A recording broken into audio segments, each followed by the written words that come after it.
Hi, everybody. Hi, Hello, everybody. everyone. Welcome again to Physio Stories. I am Stacy from Trinidad and Tobago, and this is my handsome co-host. Hello, everybody. I'm John from Malta. Very glad to be with Stacy today once again, and really looking forward to our host today, our guest actually. So we both So, here again with this brainchild of John's called Physio Stories because we saw it fit to share with the world who the heart of our physiotherapists really are. We are more than just clinicians. And, going back on our first episode that because of you was ultra successful. We had Rania, our physiotherapist from Syria, who started us off on our journey and we got fantastic feedback. John, I know you want to add more to this because you had known Rania before, and we made that decision to have her as our first guest. yes, and I think it was a great idea and was very warmly received. We're really happy with the feedback we got. Rania's story really transcended throughout the community, and I mean I got quite a lot of comments, about the woes and wows of how physios actually the backgrounds that they have, and Yes. these type of stories that really bring us down to earth as well. With the human aspect behind life as well. But anyway, that was good, and I'm really looking forward to our guests today. I'm excited. I'm very excited because this guest comes a bit closer to my side of the world. And I am very, very pleased to welcome to Physio Stories our second guest, Dr. Alice Aiken. Now, let me tell you, I am quite sad that we only have 30 minutes because Alice packs a punch as a clinician, as a researcher, as a fitness enthusiast. And I'm going to be biased, John. I'm very, very sorry. I'm going to be biased. And yet another powerful mail from Rania to Alice. So Alice, welcome. Welcome so much welcome to Physio Stories, and thank you for saying yes. Welcome, Oh, Alice. thank you both so much for inviting me. I'm very honored to be here. I just So picked up on Stacy's intro that you actually like fitness, and you have just told us that you have yes. just come in from a rushed walk because we got stuck in a time warp of of time zones, and this is the beauty also of live events like these, getting Right. stuck in the world Correct. and having time zones. So, I mean, what were you doing just 10 minutes ago, really? So we're still in the midst of working sometimes from the office and sometimes from home. Right. And I normally walk to work. So on the days when I'm working from home, I get out at my lunch break and take a walk. And it's a gorgeous, sunny, warm day here. Well, warm by my standards, Stacy, not yours. And I was out for a walk and got a call saying we got the time zone wrong, so I motored back. It was more of a power walk than I had intended, but it was lovely. And obviously, you're good at it because when we realized the time difference, I mean, in less than 2 minutes, you were back and you're in front of this computer screen. So, a testimony to being physically active. There you go. That's right. So, Alice, something that John and I were talking about before, and on your face profile, we always see Alice B. And of course, in your formal bios, you would have Alice B. Aiken. What is that story with that B? With the busy John, bee. you made a comment. You said busy bee. Busy bee, yeah. It's partially that AA as initials, could be Alcoholics Anonymous. So I like the B in there.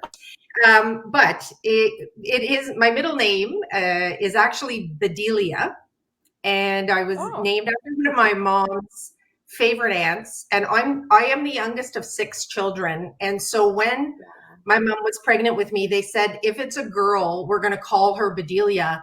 And my brothers and sisters talked them out of it. They said she's going to get beat up at school. Call her something else and make that a good name.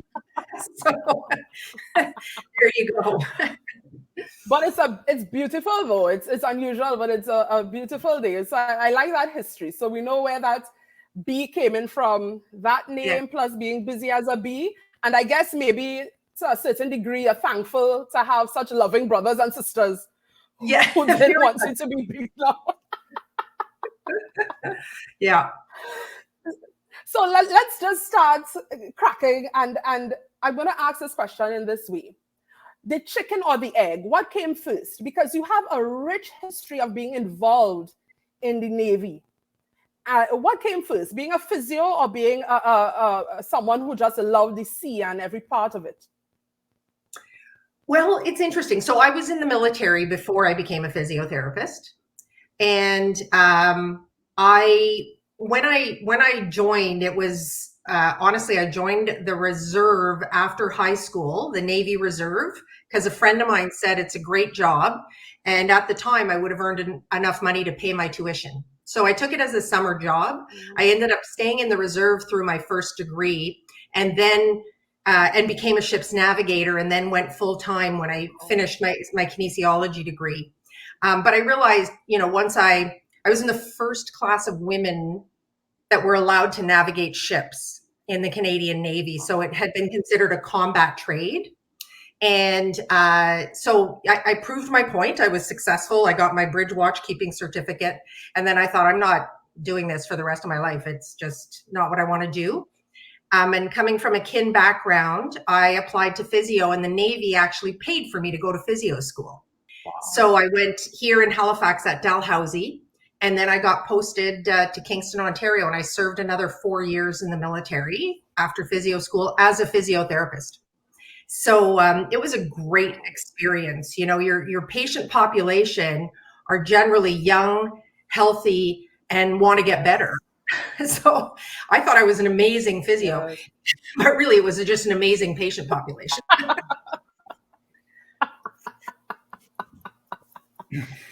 John, from one fitness enthusiast to the other. And I just love that analogy because you put the praise on the having an excellent patient population. But I mean, they still wouldn't be successful without having an excellent physiotherapist. And I know this sort of fitness realm is something that John loves. Yeah. And I'm actually curious to know more about your experience there in the Navy. What is it like for someone who is not involved in the Army, in the Navy, in the services, and how does that experience, how do you bring that experience into your working life and into your personal life, and how do you manage all this? I'm really interested and to know more about that. Yeah, I always say as an officer in the military, from the minute you start training, you're learning about leadership. And so I also think physiotherapy though is a profession of leaders as well. And I think there's a lot of characteristics of the job that lead to leadership. But I would have to say two things I learned really from the military that I've carried throughout my career is that it's about team. It's about your team and your mission, right? Nobody gets anywhere alone. And so if you are, build a great team around you and you will be successful, and focus on your mission. There's lots of things trying to distract you, but focus on your mission. And I learned that very acutely. And it's interesting. I have a group of very, very close 7 women, and we were friends since we did basic training. And so it's been decades, but I'm not going to tell you how many. But these women have all gone on to be, none of us are in the military anymore. We've all gone on to be successful in our lives. And all of us attributed it to being 23 years old, thrown into a leadership role, 22, 23, you're thrown into a leadership role. You're serving your country. You have to build a team with predominantly men who've never had a woman in charge of them. And you're kind of young enough to think you can do it, right? You don't have all that fear. So I think that, I really carried that. It's about team and mission, and that truly success is never about anything I accomplish. It's about empowering other people around you to accomplish, right? And then that's the dream of leadership. Like, that is the goal. I think the best part of leadership is watching those around you succeed and get ahead, and you being able to be part of the facilitation. Mm-hmm. Wow. So really, That these is two so words powerful. really strong. Yeah, team and Yeah. mission, and they really resound in where you have arrived today. That sounds so great, I think, and so Yes. marvelous. So I'm sure that as a member of a team, you must have also been not only a leader of the team, but you must have also at some point been led within a team. So you can also see those differences. You mentioned your role as a young 23-year-old leader in a predominantly male environment. How was that, and how can these experiences be shared for the young women today to Yes. have the courage to come forward and bring their own values into teams and into missions, really and truly? Yeah, thanks. And John, look, you hit the nail on the head with something there. It is, you can't lead if you don't know how to follow, right? People want to start their careers leading, and that's just not the reality. You do have to learn to follow before you can become a leader, because you have to understand it from every side. I would say throughout my career, I have focused on mentoring women. And, there's a few fundamental differences. I see more in women than men that they sometimes get that imposter syndrome. They feel like they don't belong somewhere. And I tell them, to a person, you belong. You're here for a reason. You belong. Don't doubt that. And I also am a big believer in leading like a woman. Really, authentic leadership is about being who you are. And I don't think men and women necessarily lead exactly the same. I also don't think interactions in the workplace are identical between men and women. It struck me early, and in particular in the clinical world, I'd see two men, like orthopedic surgeons or something, like tearing a strip off each other, and then they just walk away the best of buds. Well, women don't generally do that, right? And I think you need to lead like a woman. And so I still, to this day, at Dalhousie University, where I'm a VP, I chair the Women in Research Caucus, and I try and help and promote our research, our women in research, and our women in getting ahead. And we know, I went from a world that was in the military that was predominantly men, coming into physio that is a lot more women, and then going back into the academy, which, as you move up through the professorial ranks, is again more men. And so it was very, very interesting to me to then go back and to help mentor and support my female colleagues to move ahead. And, and I had great female mentors, but I want to tell you, I had great male mentors as well. So, I think it's incumbent upon everybody to see the difference and move it ahead. And to me, it goes beyond just women, right? I mean, we have to think about our Indigenous communities and everybody, all equity deserving groups, right? We have to really think about how are we championing and helping that. Thank you for sharing that. You said a few powerful things. That John really hit, and you said it so clearly, Alice, with regards to what leadership really means, and talking about team, mission, and empowerment, and something you just said. And we in this era of feminism and pushing the female agenda, which I'm all for. But you said something that is so simple yet so powerful and key, that at the end of the day, there has to be a collaborative approach to what we do. Consider the men. Just because we want to have powerful women, we can't do it on our own. We have to look at syncing with powerful men, looking at the communities that we often forget, like the Indigenous communities. You said it so sweetly, and it's so powerful. So thank you again for that. And thanks, John, for for putting that out there and for getting Alice to go into that part of the conversation.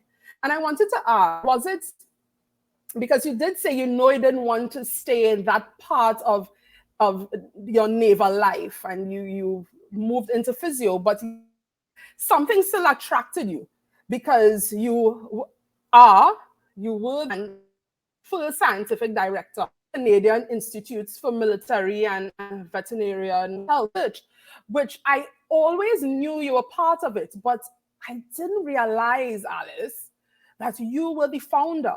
And tell us about that. I think there's a story there. Tell us that was born, and what has it done, and who has it empowered since you started? Yeah. Oh, thanks for asking. Like asking a researcher to talk about their research. Woo, heaven. So, when I first became, and I became an academic later, right? I've had a bit of career ADD through the years. And when I became an academic, my research, actually my PhD and my initial research was all focused on the role of advanced practice physio. And we had, and a lot of it was how I had practiced in the military.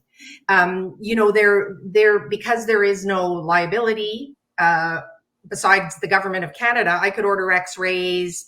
I would recommend medications for people. I didn't prescribe them, but I could recommend them, and the pharmacist could, like Motrin and things like that, nothing major.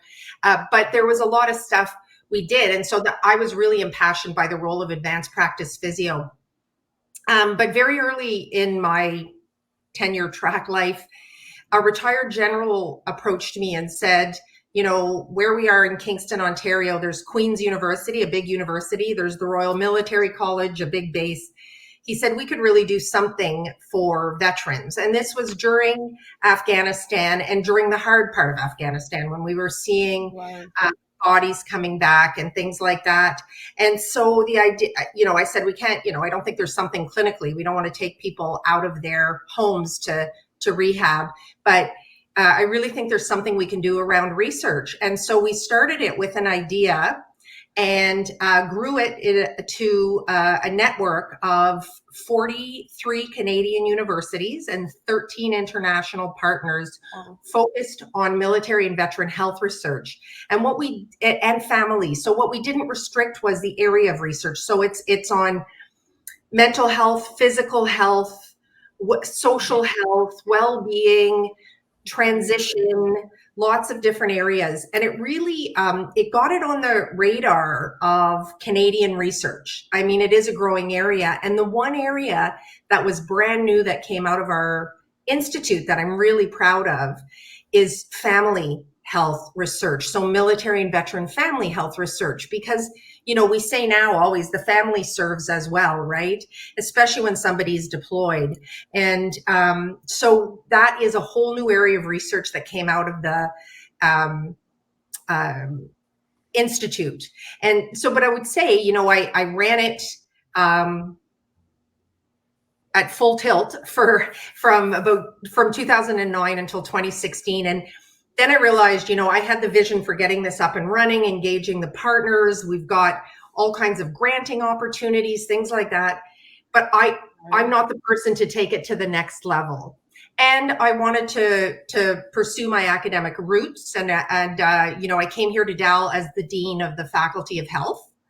And then within a year, I had the Vice President of Research had left. And so I'm Vice President of Research and Innovation now, which is my dream job, but I still do research in the area. So I have PhD students, I have postdocs, and I still work with two of my research teams. I still publish very actively and work in military and veteran health.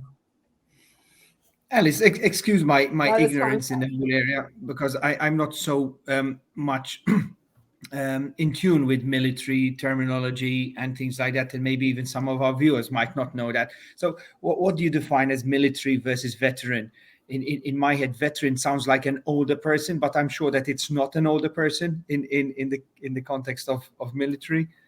Yeah, so great question again, John. So military is somebody who is serving in the armed forces. And in Canada, in places, a lot of places that have public health systems, the military person is in the military health system, but their family is not. They're in the public health system, right? Unlike the US, where families are cared for in the military system. A veteran is somebody who has served. So I'm a veteran, and that, you know, people don't immediately get an image of me when we hear the word veteran, but though as I get older, we're closer and closer. It's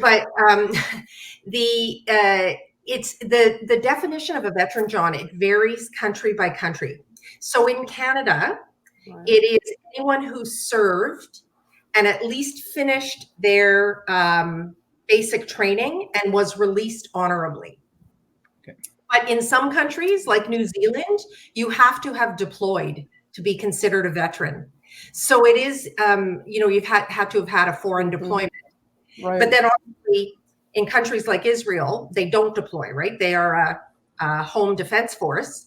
And so they are veterans when they release, but they also have mandatory service, right? So they have a country of veterans because they have mandatory service. Right. So it really varies. So it's a good question. And I would say the answer varies country by country. Thank you for that explanation. It puts it in context and makes it a bit easier to understand. I was wondering whether we could shift a bit now from your work life and your development. I read in your little notes to us that you're also a fond wine taster. Is that true? Yes, that sounds so much better than wine. Oh, doesn't it? Like, yes, I am very, I really do love wine tasting. I lived in Ontario, the province of Ontario, for a long time and got to know the wine regions there. And in Nova Scotia has a really lovely wine region here too, which I've enjoyed. Yeah, very good wines. Whites and sparkling. It's cool climate wine. Our reds but the whites and the sparklings are fabulous. But I've been really fortunate. Oftentimes, if we're traveling, we take time to wine tour as well. So I've been to some old world, you know, Bordeaux and things like that. But I've been to Australia, New Zealand, Spain, South Africa, the US. Yeah, we've done quite a bit of wine touring, and I really, really enjoy it, getting to experience that and know the different wines. And I would say, before you ask, my absolute favorite is, I am a white Burgundy girl, like the Burgundy region of France, the whites from there, wow, the Sancerres, the Chablis, the Pouilly-Montrachet. Yeah, that's so right. Next time somebody's inviting you over for dinner, they know what they're going to serve you, right? Well, if they have a budget, like I'm good with anything, I would just say. I love it. And along with your travels, Alice, you know, you've traveled extensively and enjoyed your wines, but you enjoy just travel in and of itself. Why is that? You know, for me, I travel because I have a tendency to love historical buildings. What's your drive to travel? You know, tell us more about that. Yeah, well, great question. And I love to travel because I like to experience other cultures. I love to go and experience other food. Like, I'm a big foodie, and I think going to experience other cultures through their food is incredible. But I'm also, my parents were both architects, and I'm a huge fan of the architecture and going to explore the different architecture. And, you know, cities like Barcelona that just blow your mind with the incredible diversity of architecture and things like that. So I like that. But we also, my husband and I really also enjoy hiking. So wherever we go, we really try and get out in nature and do some hiking as well and see the very diverse landscapes around the place. Well, you have an open invitation to come to Trinidad and Tobago, and I'm being bold, and an open invitation to Malta as well. Because you'll get all of that. You'll get the food, you'll get the hiking, you'll get the culture in each. So we're stamping your physio passport. Absolutely. I would love to. Love to. What are you doing next week? Oh God. Unfortunately, I'll actually be. You might know, Alice, that there's a big difference in the size between Malta and Canada. So your expectations for hiking here in Malta might need to be, narrowed down a bit. Yeah, that's okay. Yeah. But I know you're also an avid reader. I don't know if you just said, your parents were architects. And is there a base why you like, especially historical fiction, that whole concept of building and the history behind structures? Did that drive you to like that genre of book? Yeah, it's funny. Maybe it was when I went through high school or something, but there was, I had like really boring history teachers and great science and math teachers. So I, as you could choose your courses, I went more towards science and math. And so I didn't really learn a lot about history.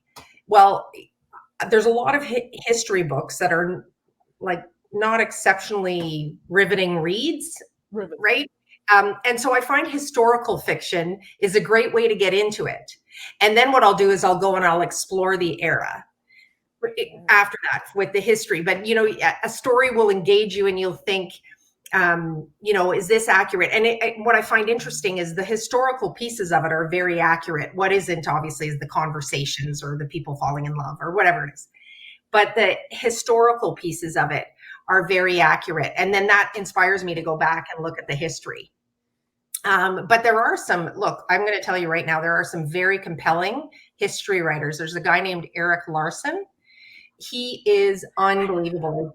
Do you love him? I just read his book on Winston Churchill called The Splendid and the Vile. Yes. Somebody percent. It's amazing. I know.